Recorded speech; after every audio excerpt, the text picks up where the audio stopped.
Hello बच्चों, कैसे हो आप सभी लोग। मैं हूं आपका अपना दोस्त यूनुस और इस चैनल में आप सभी का तहे दिल से स्वागत है।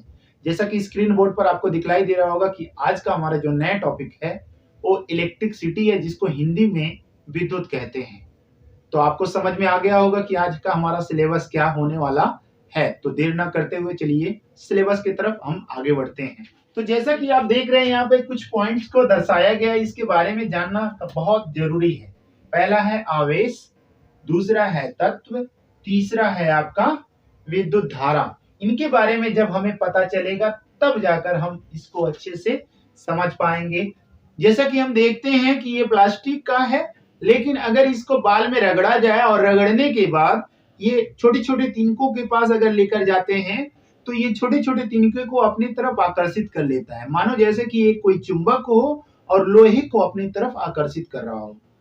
समझ में आया? यानी कि इसमें एक एनर्जी उत्पन्न हो जाती है जो क्या करता है, छोटे छोटे तिनके को अपने तरफ आकर्षित करता है। ये तिनका है क्या भाई? ये तिनकों को आकर्षित क्यों करता है? तो आप देखेंगे यहाँ पर जब इसे रगड़ते तो रगड़ने की वजह से इसमें आवेश उत्पन्न होता है और इसी आवेश को वही चुंबकीय वाला गुण प्रदर्शित करता है। यानी कि इसको रगड़ने पर एक प्लस और माइनस में विभाजित तो हो जाता है और ये एक दूसरे को क्या करता है, आकर्षित करता है। तो यहाँ पे प्लस और माइनस का मतलब नहीं समझ में आया। तो चलिए हम तत्व के बारे में आ जाते हैं, समझते हैं आखिर तत्व क्या होता है। तो तत्व के बारे में हम समझें तो तत्व आप देखते होंगे कितने तत्व हैं, लगभग 118 तत्व हैं, ठीक है ना।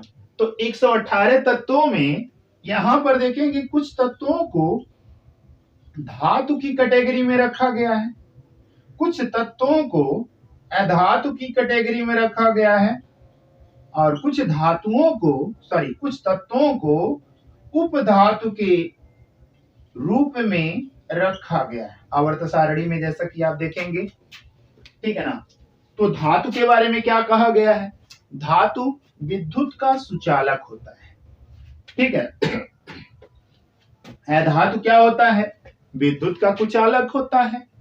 और यहाँ पर उपधातु की बात करें तो ना, ये इसमें कुछ चीजें होती हैं जो धातुओं के गुण को रखता है और कुछ ऐसे होते हैं जो उपधातुओं के गुण रखता है, ठीक है ना। तो यहाँ पर धातुओं की बात अगर हम करें तो धातु के परमाणु में से, ये परमाणु है, यहाँ पर आपका P है यानी कि प्रोटॉन है और यहाँ किनारे किनारे पे क्या है, आपका इलेक्ट्रॉन है। तो क्या होता है, ये धातुओं के अंदर जो क्वालिटी होता है कि ये इलेक्ट्रॉन का त्याग करता है। क्या करता है? इलेक्ट्रॉन का त्याग करता है। और अधातुओं में क्या क्वालिटी होता है? ये इलेक्ट्रॉन को ग्रहण कर लेता है और इसमें कुछ ऐसे गुण होते हैं और कुछ में होते हैं और कुछ में नहीं होते। तो हम यहाँ पर देखेंगे धातुओं के अंदर ये जो क्वालिटी होती है, इसी की वजह से विद्युत धारा का गमन बहुत आसानी से धातुओं में हो जाता है, क्योंकि जब ये इलेक्ट्रॉन बाहर निकलता है तो धनायन बनाता है। तो धनायन बनाने वाली क्वालिटी जितने भी रखते हैं उन सभी को हम क्या कहते हैं? धातु कहते हैं, ठीक है ना। तो अब आप देखेंगे कि इलेक्ट्रॉन का जब त्याग कर रहा है तो एक इलेक्ट्रॉन के निकलने की वजह से 1.6 इंटू 10⁻⁻19 कूलाम का आवेश लेकर चलता है। यानी कि इतनी एनर्जी लेकर अपने साथ में एक इलेक्ट्रॉन चलता है। तो इसी तरह से एक इलेक्ट्रॉन, दो इलेक्ट्रॉन, तीन इलेक्ट्रॉन, चार इलेक्ट्रॉन एंड सो ऑन, बहुत सारे इलेक्ट्रॉन जब एक साथ में गमन करते हैं तो उस परिपथ में अर्थात उस वायर में क्या दौड़ने लगता है? विद्युत धारा गमन होने लगता है। इस तरह से अगर हम कहें तो आवेश Q बराबर क्या हो जाएगा? यानी N का मतलब हो गया वही नंबर ऑफ इलेक्ट्रॉन, यहाँ पर E का मतलब एक इलेक्ट्रॉन का जो आवेश होता है। तो एक इलेक्ट्रॉन का आवेश कितना होता है?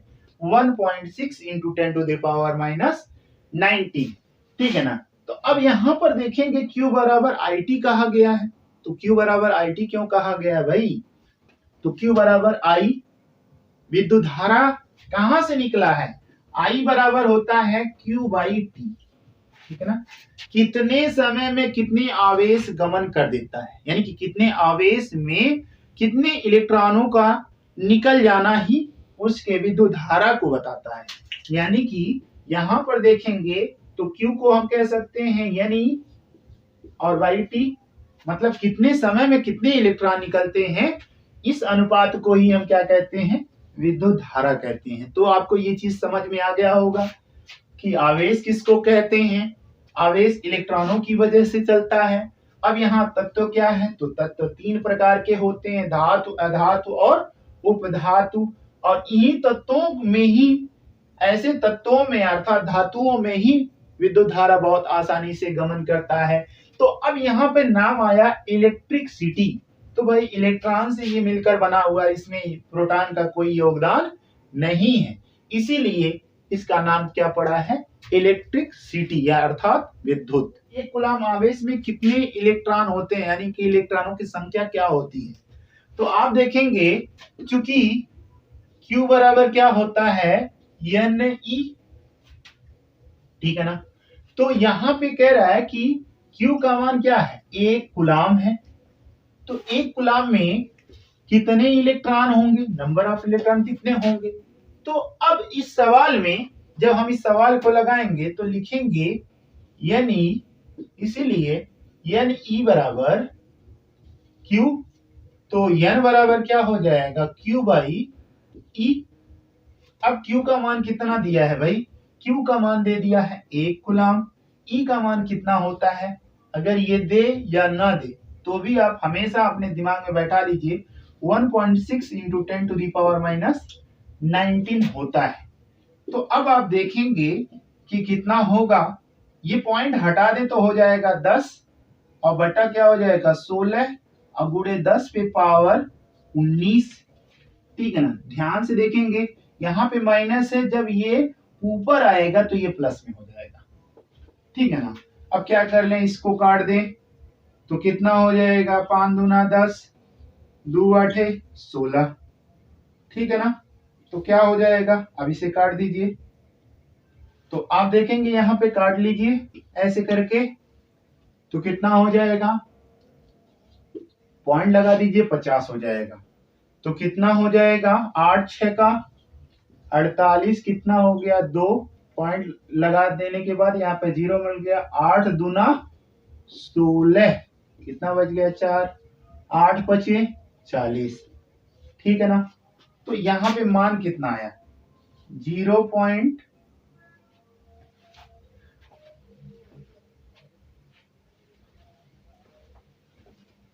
तो देखेंगे यहाँ पर 0.625 इंटू 10 टू दी पावर 19।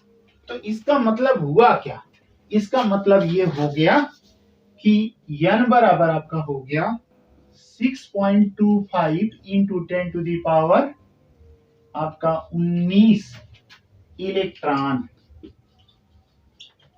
ठीक है ना।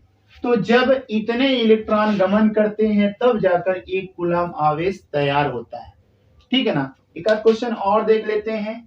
एक चालक तार पर 6.4 into 10 to the power minus 19 coulomb आवेश है।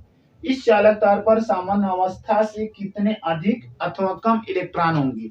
तो जाहिर सी बात है, जब धनावेश है तो इलेक्ट्रॉनों की कमी होगी, ज्यादा नहीं हो सकता है, ठीक है ना। तो यहाँ पर हम सबसे पहले देख लेते हैं, चूंकि Q बराबर दिया है 6.4 into 10 to the power minus 19 coulomb, ठीक है ना। और आपसे आपका यहाँ पर E का मान क्या होता है, E का मान होता है 1.6 into 10 to the power minus 19 coulomb, ठीक। अतः यहाँ पे हम कह सकते हैं Q बराबर Ne से, तो Q बराबर Ne से, तो N बराबर क्या हो जाएगा, Q बाई E, ठीक है ना। पश्चांतर कर लिया जाए, इसके नीचे हो जाएगा। अब आप मान रख सकते हैं, Q का मान दे दिया है 6.4 into 10 to the power minus 19, जबकि E का मान होता है 1.6 into 10 to the power minus 19। तो ये वाला वैल्यू तो इससे खत्म हो गया।